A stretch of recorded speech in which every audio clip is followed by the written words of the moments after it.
My name's Emily Hardy. I'm a simulation engineer with FlexSim. I've been working with FlexSim since 2018. I do projects with multiple fields, including production, with warehousing, and a lot with healthcare, especially in the recent years.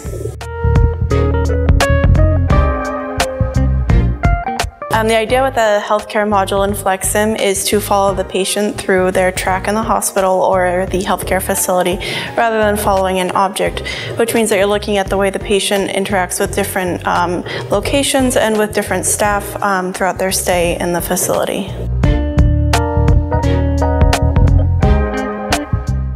I think that if you have experience with FlexSim in general, picking up the healthcare module is not too different. It uses a lot of lists and a lot of resources, so if you're comfortable with those activities in FlexSim, then I think it's easy to pick up. I do like working with the healthcare. I find it interesting, and I find that a lot of the hospitals have a fairly similar process that the patients are following, but with different departments and different types of staffing. And so I find those fairly interesting because it's a little bit different than the warehouses and production that I had done in the past.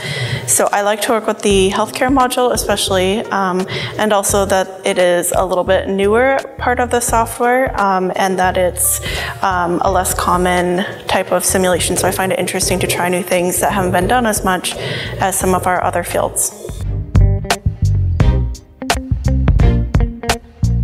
I thought the conference was really interesting to see all of the different things that people are working on and to see the games and the VR that have been developed.